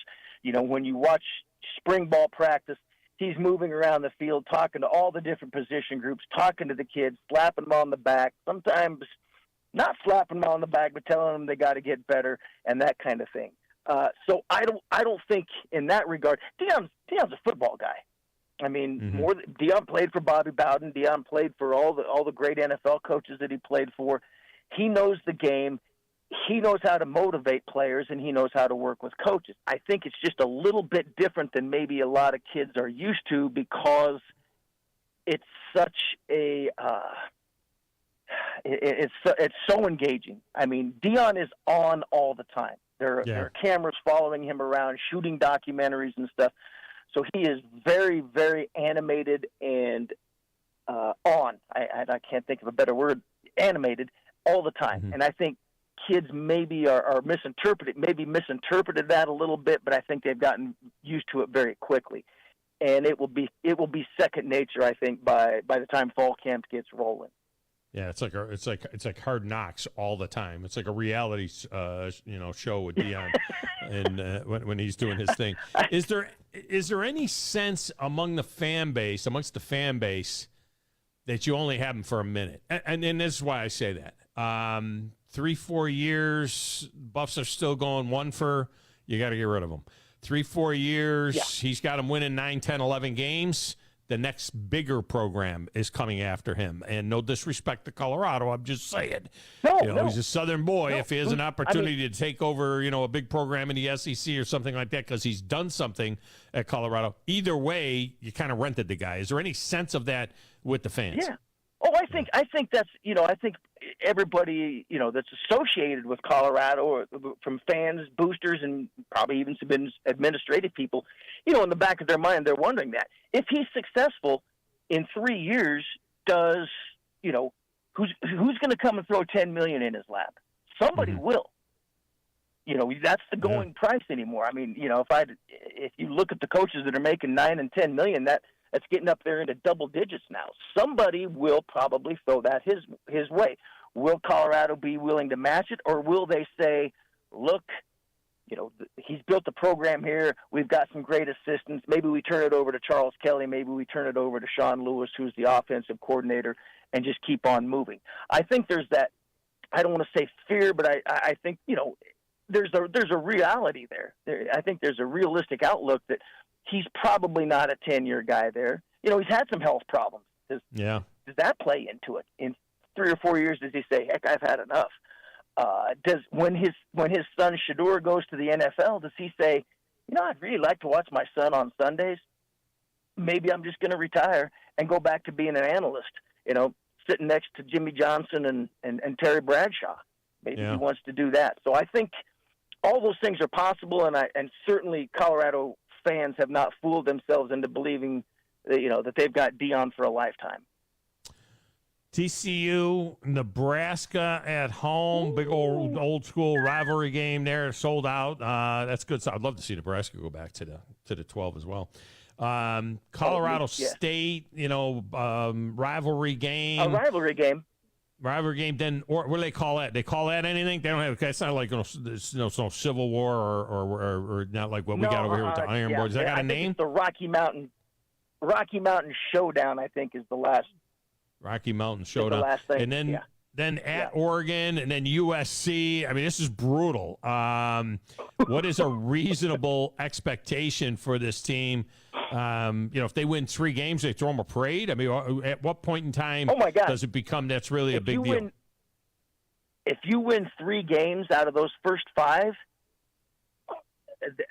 they might. I'm talking about all season. Coach. I'm talking about all season. If he wins 3 or 4 games all season, that's a big. No, those first. If he gets out of that 1-5, 1-4, 1-5, that's a wonderful thing. I'm wondering for the season, is this a 3 or 4 wins and everybody's nodding their head saying, all right, we're moving. Las Vegas has, I think the last time I saw, Las Vegas had the over-under for wins at 3.5, which, I talk to fans and, they're going to win 6 or 7 games. I'll bet that all day. And I just say, the last time I was in Vegas, they did not build the Bellagio by being wrong. I'm pretty sure that they didn't build all those casinos by being wrong. So when they say 3.5, that's a number that you want to look at and say, okay, can they get to 4? Sure. They have a chance to get to 4. It depends on how good some of the other schools, how they improve. How does Colorado get better as the year goes on? Do they survive that first just murderer's row, that first 5 games? So, yeah, I think most people are looking at it realistically and saying, if we win 3.5, if we win 4 games, that's 4 times as many as we won a year ago, for starters. So that's a 400% improvement. That's pretty good. So I think people will be, relatively satisfied if they win 4 games. I think people go, yeah, they got better. They were competitive. They won 4 games. 2024, going to the Big 12. See what the schedule holds. All these kids have been in the program now for a year. That's the breakout year. So I don't think there are any realistic expectations of 7, 8 wins. I think there are some people who probably have had a couple too many Rocky Mountain brewskis that are thinking 6 or 7 wins. Yeah. I mean, 6 is coach of the year. They won't give it to him. There's no way that they would. If he wins 6, he should be coach of the year. There's no way that the Pac-12 media is going to send Deion to the Big 12 with a coach of the year trophy. I mean, that's not going to happen. But we'll see what happens. You can almost guarantee that Chip Kelly, Lincoln Riley, and Deion Sanders are not going to be coach of the year. Even if Lincoln Riley goes undefeated, he's probably not going to be coach of the year. Wouldn't it be a kick in the butt for the Pac-12? They finally get a team to the playoff. USC finally makes the playoff, and they make it on their exit, on their way out the door. See everybody, we're going. Thanks for the memories. Got to go. Yeah. Gotta go. Fun. Yeah. All right. Excellent stuff. Neil Wolk has been our guest, CUBuffs.com. Neil, great work there, man. I appreciate you. And we might just have to check in with you every once in a while, see what's going on out there in the Rockies. All right. Anytime, Tom. Appreciate the opportunity. You guys take care. All right. Thank you. That guy was good. That guy was halfway through that, Grizz. I'm thinking, is there any other reason for us ever to talk to this guy again? Because he was good. How sometimes we get guys and they're like, well, that guy kind of sucked. We don't put them on the list. That guy was really good. We just have nothing to talk to him about. Unless Deion is like going nuts and Colorado becomes some big story. The hell are we talking to him about? Colorado joins the SEC, it'll be something, you know what I mean? That would be good. Join the SEC. He was so good, we want them to join the SEC so we can talk to him more. I mean, he's out that way. I wonder if he talks more beyond that. You have to really look upon that. CU Buffs is the school's website. Well, I understand so that. I don't think he's. But he could be a fan of something. He could be doing something. Yeah. He could be able to be well versed in other things. Yeah. You're well versed in other things, even though you're a Yankees fan. Yeah, but I don't work for the Yankees. If I worked for the Yankees, I wouldn't talk about anything but the Yankees. You know what I mean? Really? I don't work for the Yankees. You wouldn't want to talk about anything else? You wouldn't want to be able to sit on the side and talk about anything? My son is in Baltimore this weekend. One of my sons, Danny, is in Baltimore this weekend for the Yankees and Orioles. I've always wanted to go to. Yeah. I used to be at an Orioles affiliate, and so I've been to 3 or 4 games. I've been to 3 or 4 games there at the Orioles ballpark, and it was Camden Yards. It was it's really, really nice. The only problem there is Baltimore is extremely hot and muggy because of its positioning there, right along the Atlantic. It is miserable, absolutely miserable. And but yes, I've been there. But he's going there for that, and I hate it that he's doing that because he's going to Atlanta with us for the Yankees and the Braves, and this is his first time ever seeing the Yankees live is going to be in Baltimore. So it's going to be, and he's got his girlfriend bought the tickets, and they're like behind the Yankees dugout, like 8 rows up. So he's having this great experience, and then by the time he gets to Atlanta, he's going to be like, oh yeah, I've seen this before. Yeah, I've seen the Dodgers twice. Eric Gagne pitched the first game I got to watch, and that was when he was like really hot, in really LA? good. No, it was in Atlanta. Oh. I mean, yeah, it wasn't in LA, but in Atlanta, and then Brewers. Got to see the Brewers series. That was a really good series. This You've is the seen first a time lot I've ever of seen the games in Yankees. Atlanta, haven't you? Well, actually, when I was living in Atlanta, it wasn't that often or common for me, to be honest with you, because I mean, we would get like free tickets every now and then or something. It didn't start until I get a little bit older. I started going to games. You'd have to shoot your way in and shoot your way out at Turner Field too. You know. Oh, my mom hated it last time we went all together. How many games have you been to at the Truist? And Truist and SunTrust. I've probably been to. Is that what it was? SunTrust? Yeah, I've probably been to only about 3 games. Oh, yeah, okay. I haven't been to many. I just haven't. But you going over there a lot? Haven't had the opportunity. No, I mean I would love to. I mean, but I've had three games. I've only been to 3. Yeah. Wow. Trying to think of it. Well, it'll be 4 next week, 2 weeks from Monday. All right, let's get a break in here. We'll come back. We got open lines the rest of the way. I got some interesting notes I want to get to. Got some NFL stuff in here to get to as well. And now that the Angels have decided to keep Ohtani, they're just going to wear him out, right? They're just going to be like, maybe make him pitch every third day. It's the Tom Abraham Show. Back with more on 97.7 ESPN The Zone.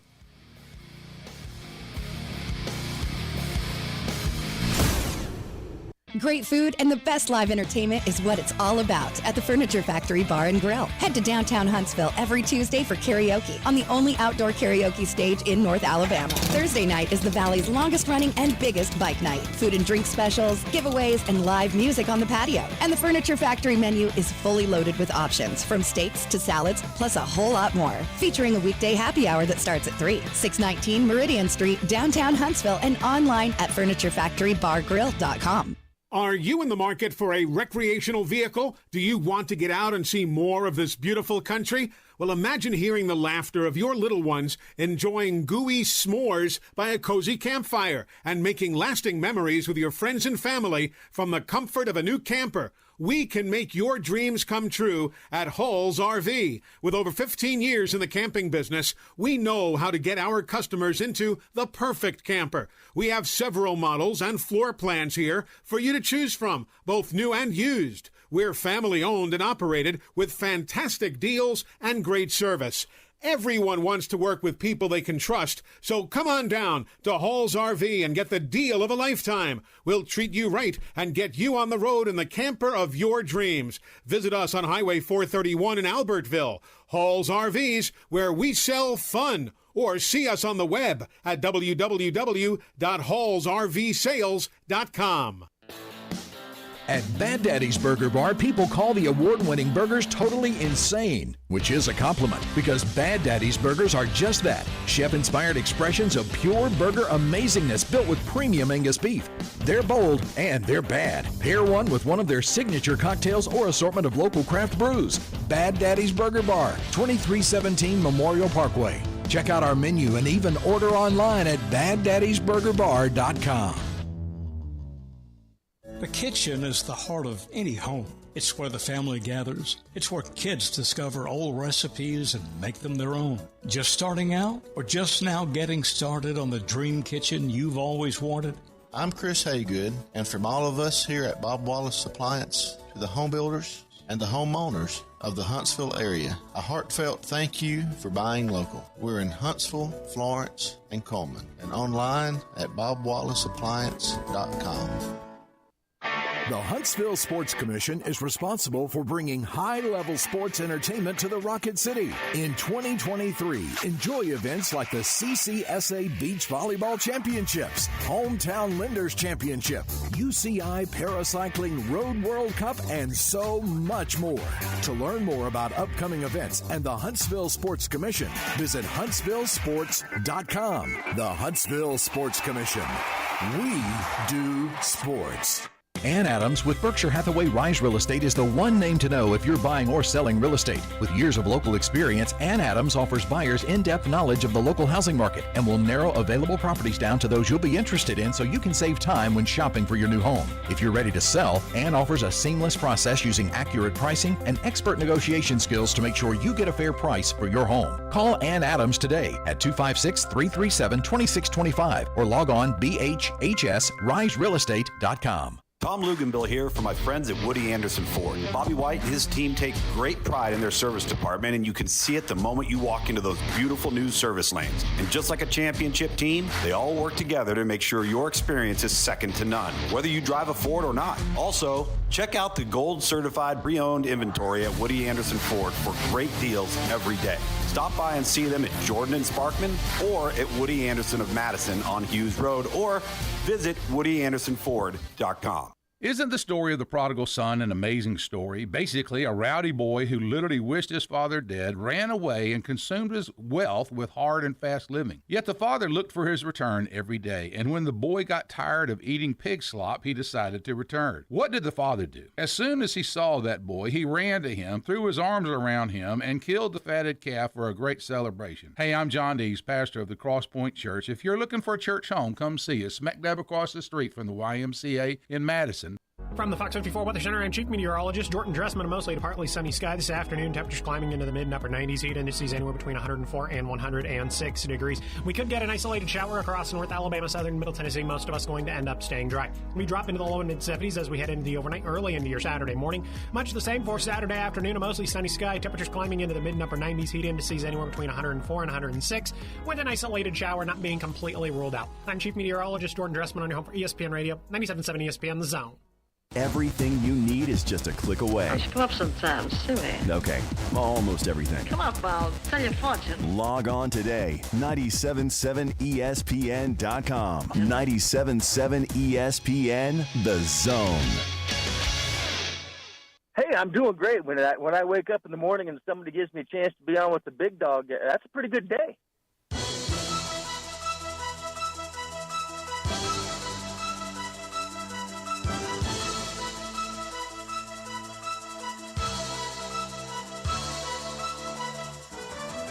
I got to be honest with you, that is next level production right there.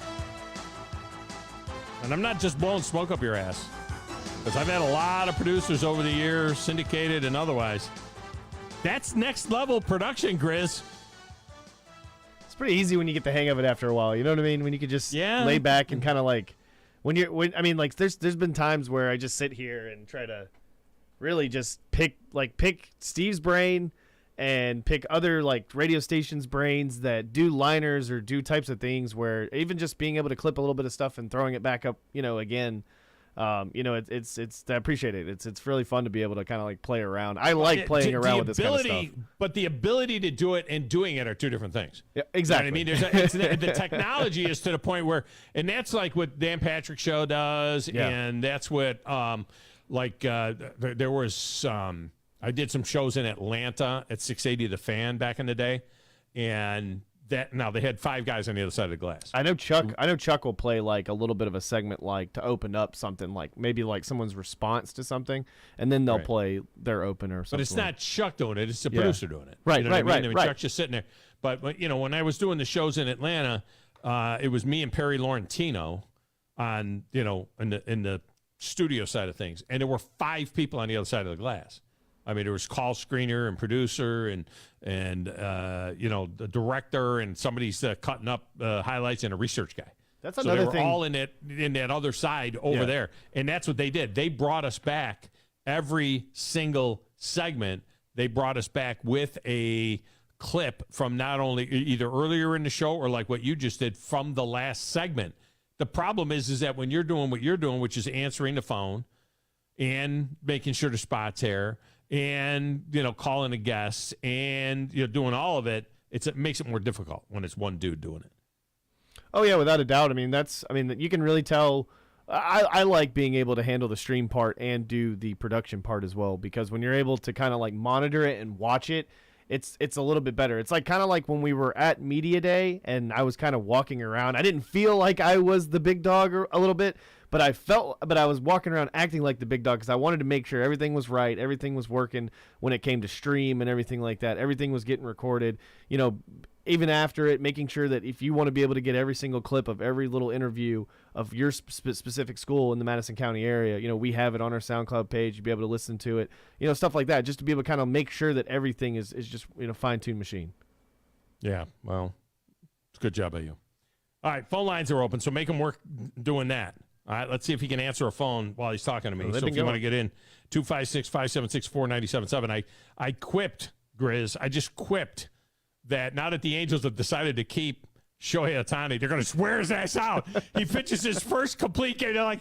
He's looking over to the dugout. I got a one-hitter going over here, but, arms hanging a little bit. I'm batting and everything out. Yeah, no, you're good. Just stay out there. Stay out there. Just stay out there. Burn him up now. They'll make him pitch like every third day. Then he comes back in the late game, and he hits 2 home runs in the late game. And I saw a bit last night on what's on MLB Network. What do they call? What's their nightly baseball show? I forget what the baseball show is called, but on MLB Network. Unintentional Talk or whatever. No. It's their regular. I don't know, around the. Yeah, I know what you're talking about. Yeah. Anyway, they listed the 9 greatest doubleheader achievements ever in the history of ever. And Shohei Ohtani pitching a complete game one-hitter in game 1 and then hitting 2 home runs in game 2 was second on the list. Number 1 on the list was Ted Williams, who went 6 for 8 on the last day of the season to hit 406. He had gotten his average over 400 in the first game and could have sat out the second game and finished, with a 400 average. It was the first time in forever, and obviously the last time in forever, right? Since 1940, whatever it is, 1946, 1947, whatever that was. And he played in the second game and went 3 for 4 in the second game, and it got him to 406. Some of these other achievements, there were guys that hit 5-6 home runs in a doubleheader. Ed Ruhlbach. Now, you want to talk about how guys were tough guys? I don't know what year he did this. You'd have to look it up. Ed Ruhlbach, Reulbach. Ed Ruhlbach. He pitched complete games in both halves of the doubleheader. Both halves of the doubleheader. That's just kind of nuts. There was a lot there, though. All right, a couple of other notes. An NFL thought. Let me just throw this out there. Here's an NFL thought. Look back at the deal that the Philadelphia Eagles made when they traded Carson Wentz to the Colts and got those draft picks. They traded, one of those draft picks was part of the trade for A.J. Brown. They got A.J. Brown. They used another one of the draft picks they got on Devontae Smith, and they just used another one of the draft picks they got on Jalen Carter. And they ended up developing a better quarterback in Jalen Hurts. Now, that was a second-round pick that was not part of the draft, but they drafted Jalen Hurts. Jalen Hurts ends up being a better quarterback than Carson Wentz, and they got A.J. Brown, Devontae Smith, and Jalen Carter for Carson freaking Wentz.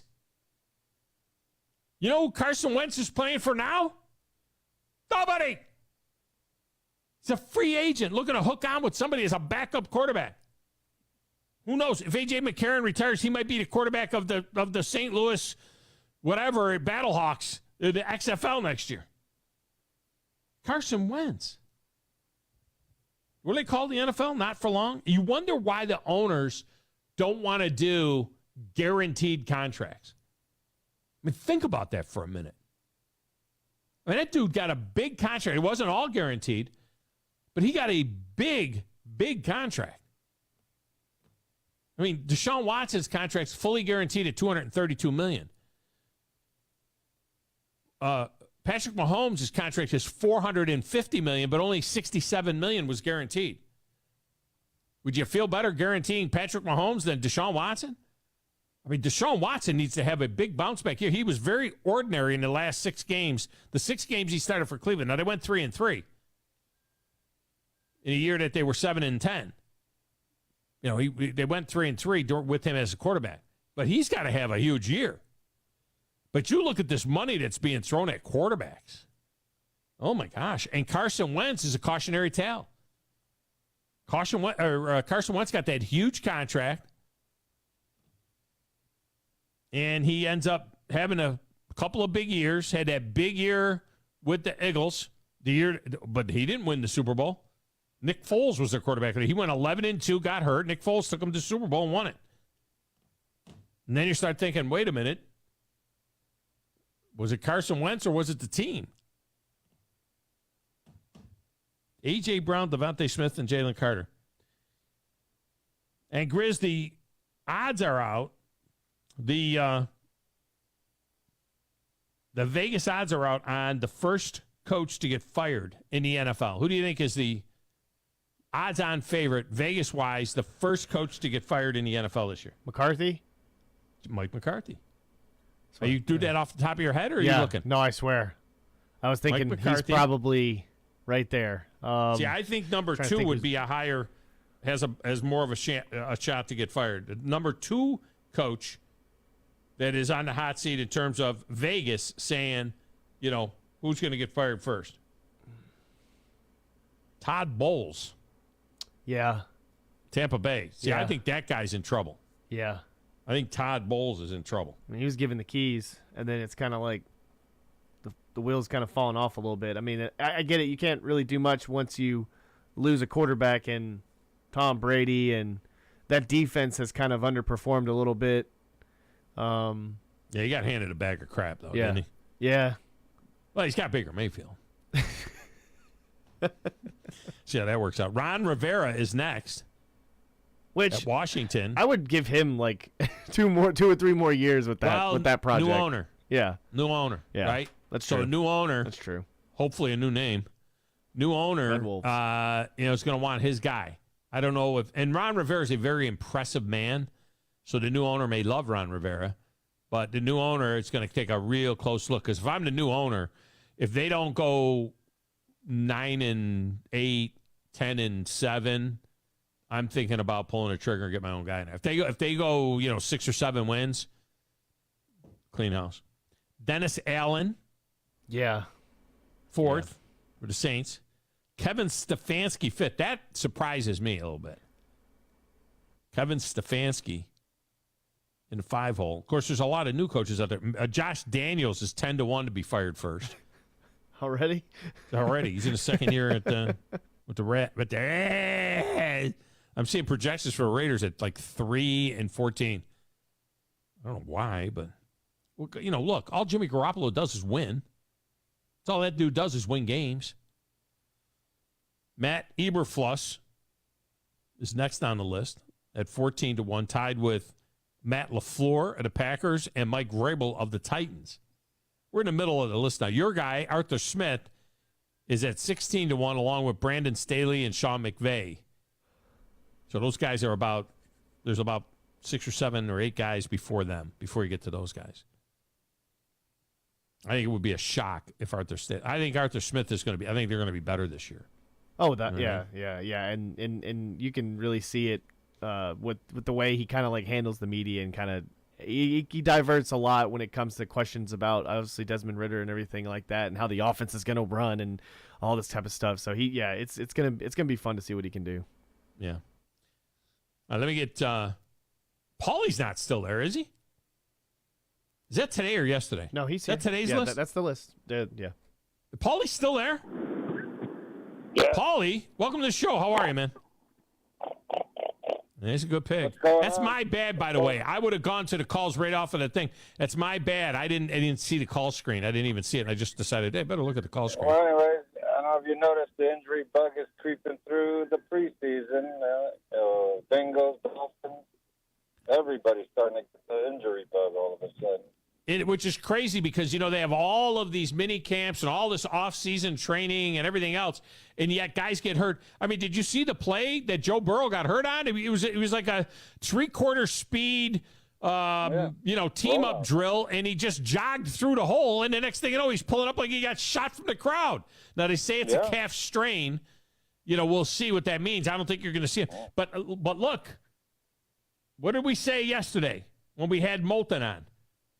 We talked about this possibility yesterday, and the fact that it, I hate to be, Dogstradamus. I don't want to be that guy, But we were talking about what could happen, with him. And I'm looking. See me vamping. Okay, here it is. I got it. So I was vamping because I have this audio that was sent to me by my producer. This is good production work. Talking to David Moulton yesterday, I was questioning why Joe Burrow would even go on the field until he gets his extension. He's 1-5 against Cleveland. What happens when he blows his knee out in week 1 when Myles Garrett takes him down, and now all of a sudden there's questions as to how long he'll be out and when he can return and what it'll be like when he returns, and that $350 million extension is gone. You know what I mean? I don't know, man. Well, first off, Tom, they gotta pay him. They better pay him before week 1. I think they have to. Tom, he was just waiting to see what Herbert's number is. That's all. Seriously, this will be done in a week, 10 days tops. I said that like 20 minutes before he got hurt, like a whoopee doll or something. Like I got a little doll, Paulie. And then the next thing you know, he's hurt. A voodoo doll. Like a voodoo doll. And then the next thing you know, he's down. That dude won't step on the field without that extension. And it's a calf strain, but it was already wrapped when it happened. So obviously he was already gingerly practicing, he was gingerly running around. And all of a sudden it went, boop. Yeah. And then Ramsey, gets hurt tumbling, trying to cover Hill. Then his knee's tweaked. So he's got to get some repair just to make everything, might miss a couple games. First, week 1, week 2, he might be missing on the bad end of it. Yeah. I didn't even hear about Jalen Hurts' injury. Grizz, did you know Jalen Hurts got hurt? No, it was Jalen Ramsey. He's out 4 to 6 weeks. Jalen Hurts. Something like that. Yeah, Jalen Ramsey. Jalen Ramsey, Yeah. Yeah, 4 to 6 on the bad end, but, they say, it's not that bad. Well, hopefully he'll just miss game 1. Sounds like a meniscus. Well, I'm not speculating, but it sounds like meniscus tear. I was out 4 to 6 weeks with a meniscus tear. It depends on how bad the tear is. Mm-hmm. Yeah. Hopefully, why didn't they see this? Like, that knee looks a little scar. Did that miss in the in the checkup? Checking the physical, the knee. So I don't know. But go Dolphins! All right. Appreciate you. By the way, yeah. Tom, looking at that Colorado schedule, Stanford, Arizona, and California are the 3 weakest teams. So, you could tease it down to just 3 games, unfortunately, if things go bad, but they might get 4 if they could take care of the bottom half.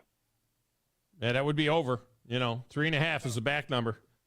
4 would get them to the over. Where's that fourth game? I don't, could it be Washington State? Could it be,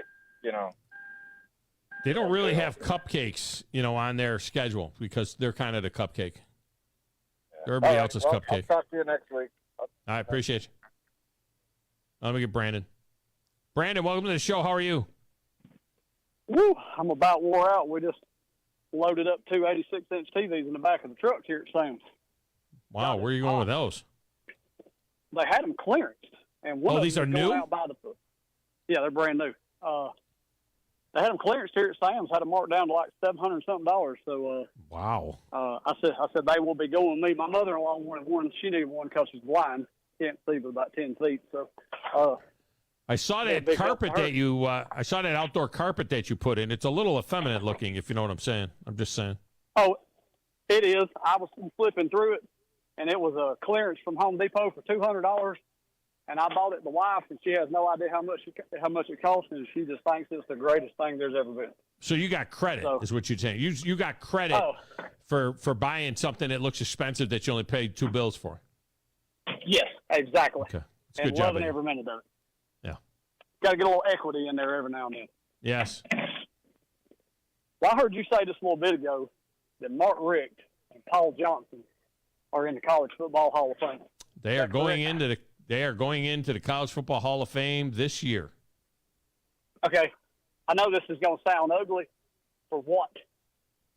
What did either one of them two ever do that is synonymous with College Football Hall of Fame? They met the criteria for winning percentage. I mean, there's actually certain numbers, that you have to have in your career and so on and so forth. I mean, Mark Richt, 171 wins and 64 losses is really strong. He had a guy, he never won anything, he didn't win a championship. But if you just won with championship coaches, I mean, you know how many coaches have won championships that are coaching today? Dabo, Jimbo, and Nico.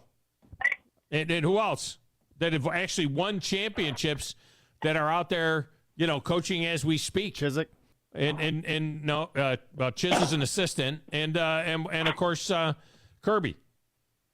So Kerbo, Dabo, Jimbo, and Nico. That's it. Those are the only head coaches in America that have won a championship. How many times did he win his conference? Either one of them. What? Not Jimbo, Mac Brown. No, he's talking about Mac Brown. There's the other one. I said Jimbo 5 times. I said Jimbo. My bad. Mac Brown. So there's 5 guys that have won a championship that are coaching in all of college football. I know that Paul Johnson never won a conference. I don't think. Well, let's see. Mark Richt won the SEC twice. He was SEC champion in 02 and 05. And he won a division of the ACC when he was with Miami. But he was the SEC Coach of the Year in 02 and 05, and he was the SEC champion in 02 and 05. So he won 2 SEC championships and won 171 games. I mean, I think that's Okay, that's a stronger red. I thought he had only won the SEC once. No, he won it twice. And Coach of the Year twice. And he was the ACC. He was the SEC Coach of the Year twice and the ACC Coach of the Year once. That's a big deal. Because I remember when they did make it to the Orange Bowl. I know they did that.